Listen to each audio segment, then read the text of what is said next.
Dr. Bender, I am so excited to have you on the show today. Thank you for having me. I'm excited to be here as well. So my first question for you, just to be honest with you, is I want to know, how did you get into this world of studying sleep? Yes, my aunt was a sleep technologist, and I was kind of at a crossroads in my career. So she's like, why don't you come out to my lab? I'll show you, we'll hook up a patient with all these electrodes and look at how those signals translate onto the screen. And so I was able to go over there, do that, and see what brainwave activity looks like and what, muscle activity and eye movements and all of the different respiratory channels.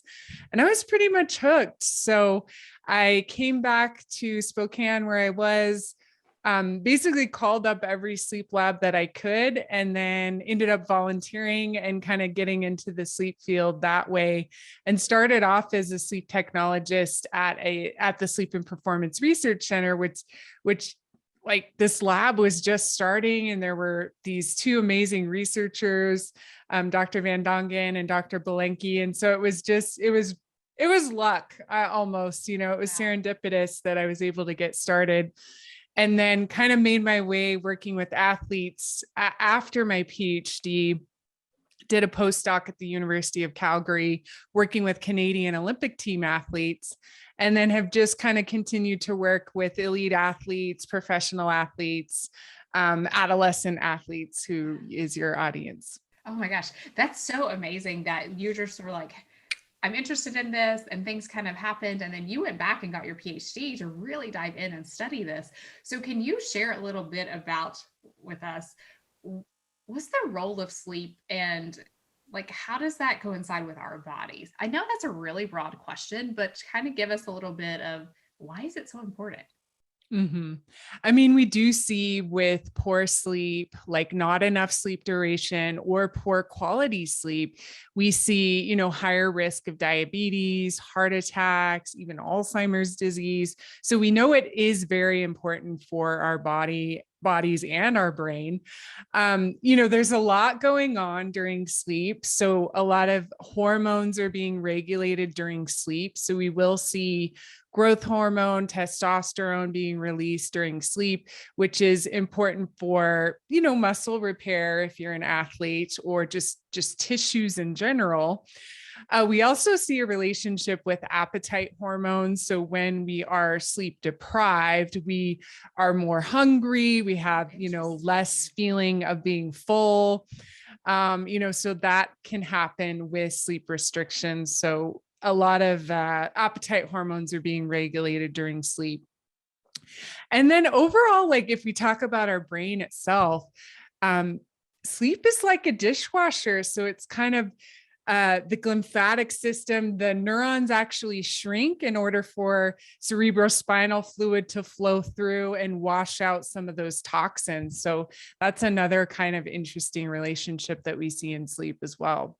Well, that is so interesting. I actually have never heard that. And so I'm kind of imagining like me, myself, like laying in the bed going, okay, like all these toxins are being flushed out. And like, I'm going to feel better. Cause I know we always hear like sleep is important. You should be getting your sleep, but to actually know the why behind it is very enlightening.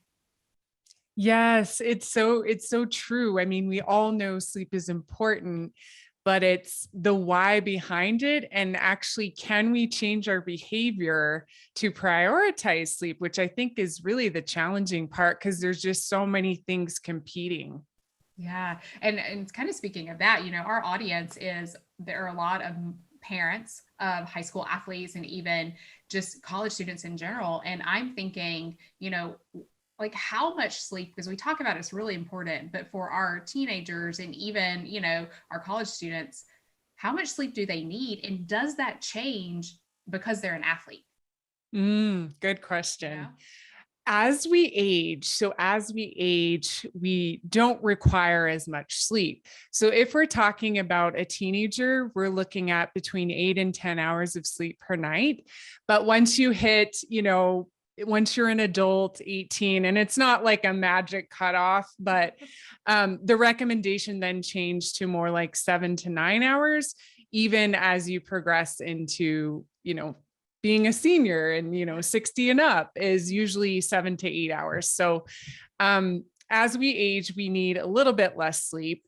But if we're talking about an athlete, we actually think that athletes need more sleep, which is really challenging because you're balancing so many things, school, work, training, all of this stuff.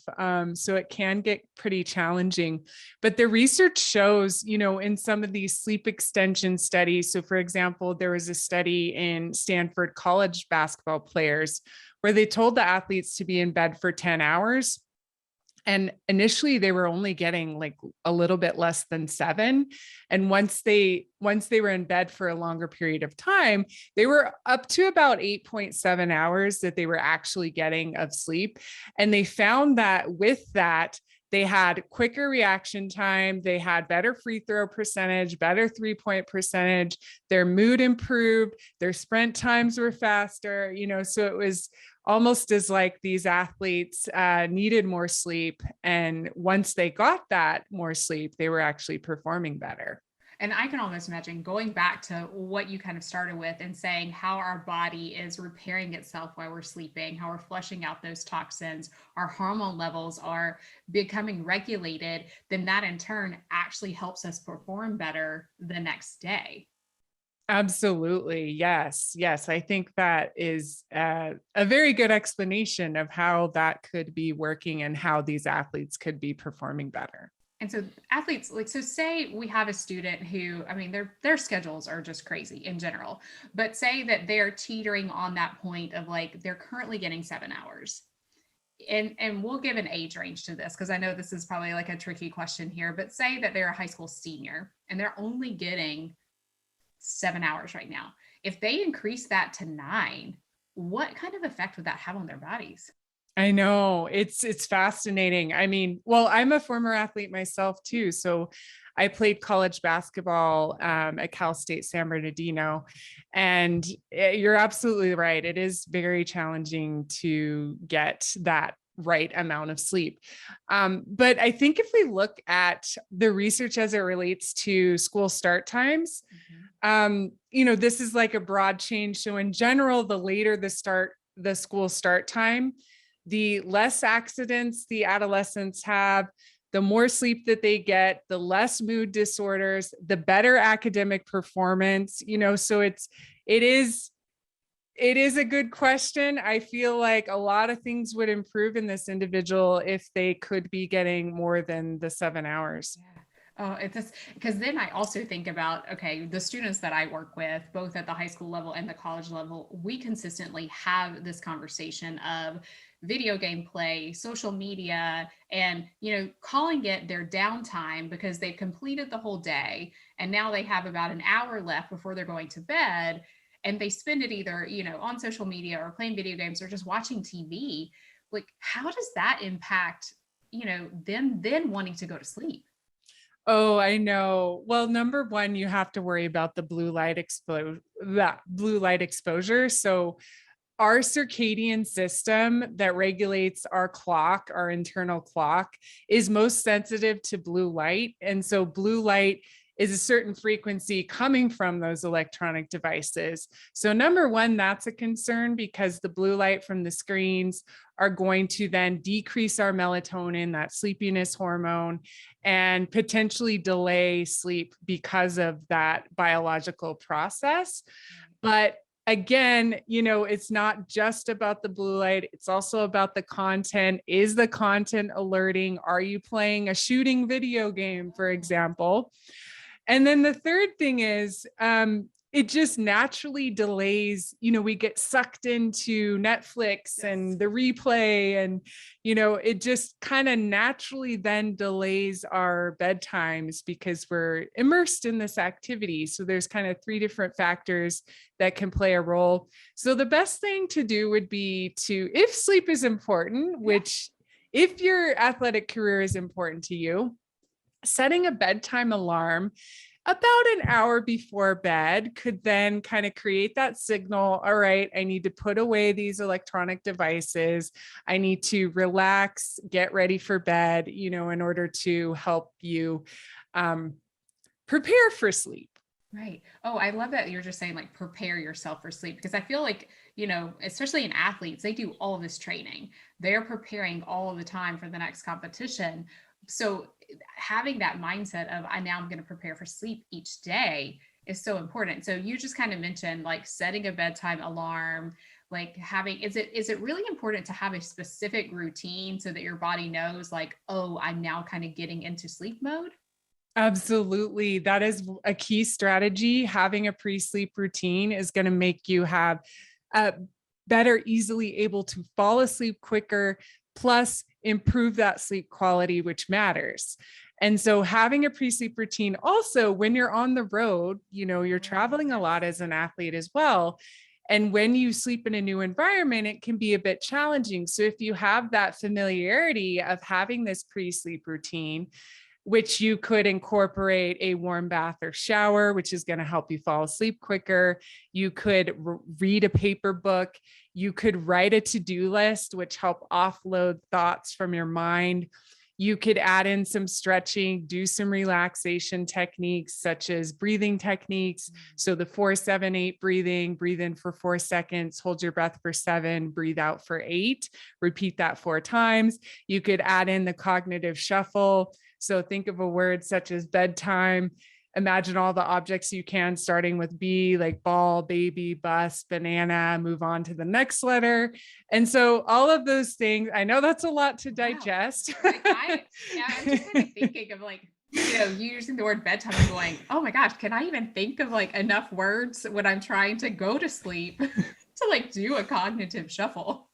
Yeah, I know you're so drained, right? Well, when you can't think of any more, you just move on to the next letter. And that's why you want like at least a 5-letter word, because then you won't run out of options too quickly necessarily.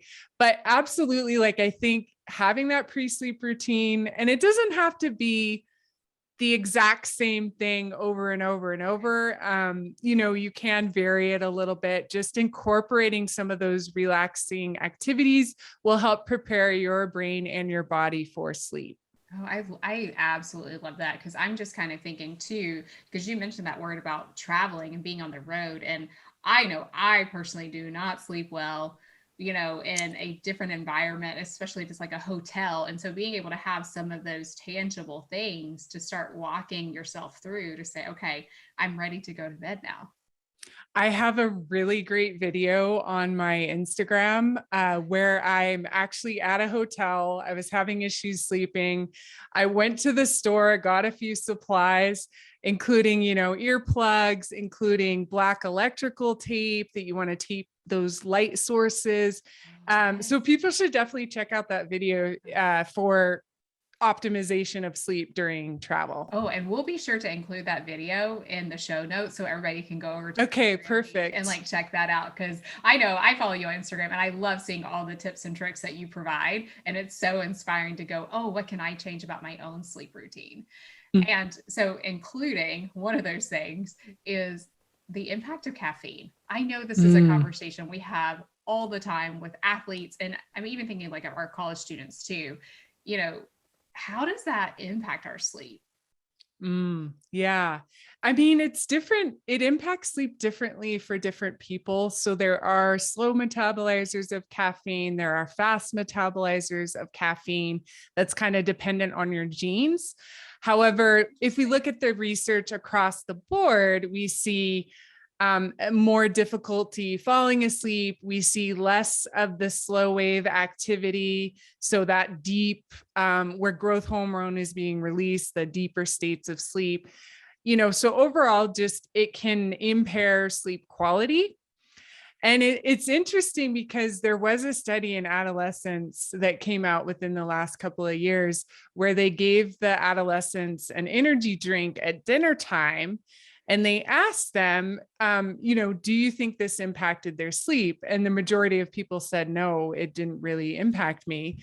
And when they looked at their sleep on a very polysomnographic level, looking at the brainwave activity, they found that in general, it didn't actually impact their ability to fall asleep. But when they looked at that deep sleep, it was actually reduced by, I think, 20 to 25%. Wow. So where, that really important stage of sleep where growth hormone is being released, as I mentioned. So you may not think I think the bottom line is you may not think it's impacting you, but if you were to look at it on a brainwave level, we may see a much different story. So best piece of advice, try to avoid caffeine after noon. Okay. And substitute with maybe decaf coffee. A green tea is not as bad either because it doesn't have as much caffeine. So if you really need a little bit to get you through, maybe even a green tea. But just keeping in mind kind of that cutoff for caffeine. And really, if you're really that tired, actually a nap is more impactful than caffeine itself. Okay. So let's talk about naps just a second, because I'm so glad you brought that up. I love a good nap. I mean, even if it's just like a 30-minute, like I'm going to lay my head down because I need to close my eyes for a second, I am like team nap all the way. So how important is kind of a nap, I guess? And like, should everyone kind of think, I'm thinking too, like college students, like high school kids, like, should we all be thinking we might need a little bit of a nap, or is it like case by case with each person? Well, even if you're getting enough nighttime sleep, a short under 30-minute nap is going to be beneficial for you, and it's going to boost your performance. So I think naps are great for everyone. Now, there are a couple things that you need to watch out for. You don't want to do it too close to bedtime because that may impact your ability to fall asleep. If you are taking a longer nap, it may be impacting your ability to fall asleep at night. So we have to watch out for those two things. But for everyone else, I think a nap, even if you are getting enough nighttime sleep, is very, very important for an athlete.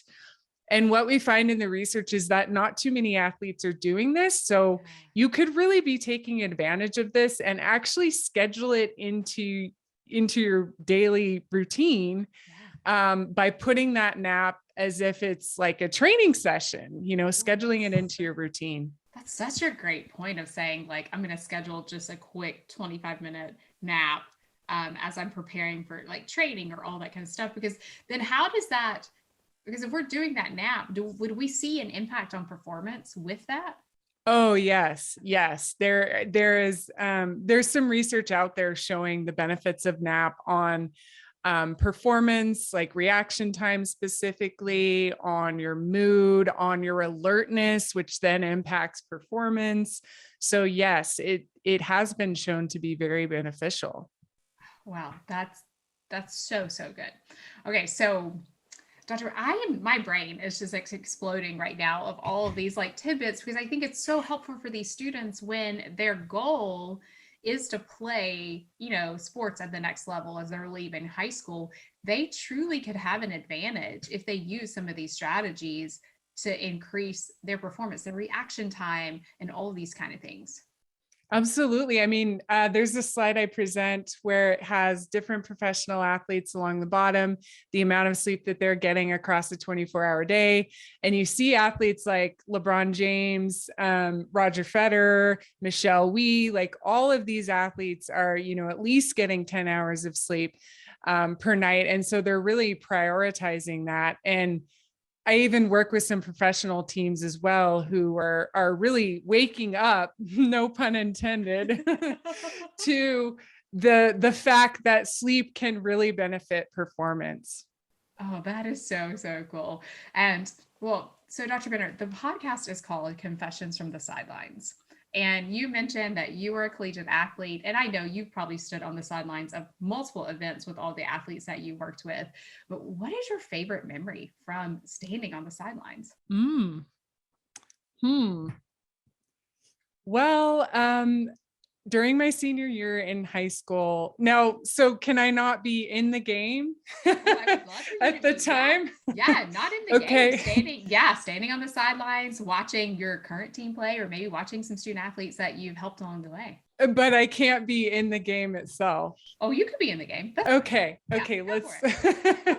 let's allow me to indulge my senior year of high school, where we actually won the state volleyball championship. So I'm from the US and from Washington State, and it was just an amazing experience to experience the highest level that you can get in winning that state volleyball championship. Oh, that's so, so cool. Because I know that probably is like implanted in your brain as just one of your favorite memories of all time. But I do have another, I guess, from the sidelines. So I was a coach. So I coached freshman basketball. I coached JV basketball. I also was a referee as well.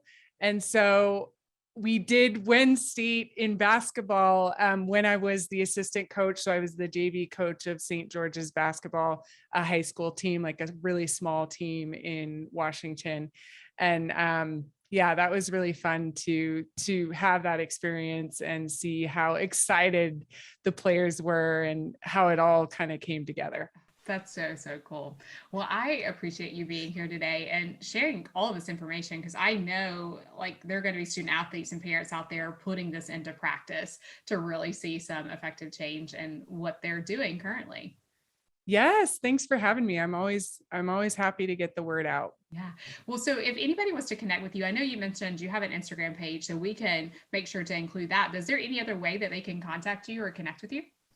Sure. Well, I'm on Twitter and I'm on Instagram at Sleep for Sport. I'm also working on a website, sleepintowin.com. Oh, cool. So people can check that out. It's out there. You can check it out. I'm still working on like kind of creating content, but hopefully that'll be good soon. Awesome. Well, we'll be sure to include all of those links in the show notes so that you guys can get connected. Thank you again for being here. Thanks for having me.